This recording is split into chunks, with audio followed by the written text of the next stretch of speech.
Salut, c'est Lorraine et Mickaël. On se retrouve pour cette nouvelle vidéo où on est à Ica, à côté de l'oasis de Huacachina, en plein milieu du désert. On a pris un bus depuis Lima pendant 4 heures avec la compagnie Cruz del Sur. C'est des bus qui sont vraiment très confortables, avec un petit écran, avec de la musique, des films, donc c'est quand même super agréable. On va rester quelques jours dans cette oasis pour d'abord aller profiter un petit peu du désert et pour faire différentes activités. Pour cette première après-midi, on en profite pour récupérer notre logement qui est un hôtel qui est juste en dehors de l'oasis et on ira essayer de trouver directement une agence avec laquelle on va pouvoir faire du quad de main et du buggy directement dans le désert au coucher du soleil. Ce sont les activités principales en général de cette ville-là. On a un restaurant qui est super bon juste en face de l'hôtel, donc je vous mettrai le nom. Si vous êtes dans le coin, allez vraiment y manger, c'est juste une tuerie. La nourriture péruvienne, elle est vraiment très bonne et elle coûte finalement pas très cher. En fonction des restos que vous pouvez choisir, vous avez des plats aux alentours des 10 à 15 sols par personne. Et après, sinon, si vous montez un peu en gamme, vous avez des plats aux alentours des 30 à 40 sols. Par contre, les portions sont juste énormes. Donc des fois, certains plats à 40 sols, vous pouvez le partager pour deux. 40 sols, ça fait à peu près 10 euros. Donc il faut diviser tous les prix par 4 pour avoir les vrais montants.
Aujourd'hui, on part pour notre première journée directement à Ica. Alors, on va commencer directement par 1 heure de quad en plein milieu du désert. Ça coûte 70 sols par personne. On a chacun notre propre quad et ce sont des quads en 1200. On va être sur un terrain privé parce qu'on n'a pas le droit de rouler sur la route avec. Et après cet après-midi, on partira avec des Can-Am. Ce sont des gros buggy privés qui sont plus puissants que les buggy que vous pouvez trouver en groupe. Alors là, ça coûte un peu plus cher. On en a eu pour 250 sols pour 2 personnes parce qu'on a vraiment privatisé la chose et qu'on a envie d'aller voir le coucher de soleil. Donc l'idéal, c'est plutôt de partir vers 5-6 heures parce que c'est là où il fait assez chaud, assez beau et surtout ça permet d'être en haut de la dune à ce moment-là et après de pouvoir redescendre la dune directement en sandboarding. Donc le sandboarding, c'est un petit peu comme du snowboard mais directement dans le sable. Ça risque d'être très drôle, on risque de glisser, on va quand même éviter de se faire mal avant de partir pour le Machu Picchu parce que bon, ça serait quand même bête de se faire un genou à ce moment-là. Mais je pense que ça va être très sympa et on va en profiter également pour visiter un petit peu l'oasis qu'on n'a pas forcément trop eu le temps de voir hier soir.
c'est parti pour le canin.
Me encanta.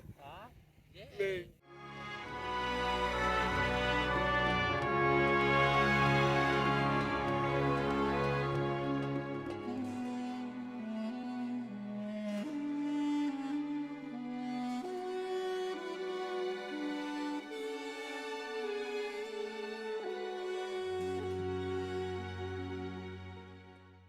Dernière journée à Ica, on en profite pour aller visiter le vignoble de Takama qui est à peu près à 20 minutes de notre hôtel.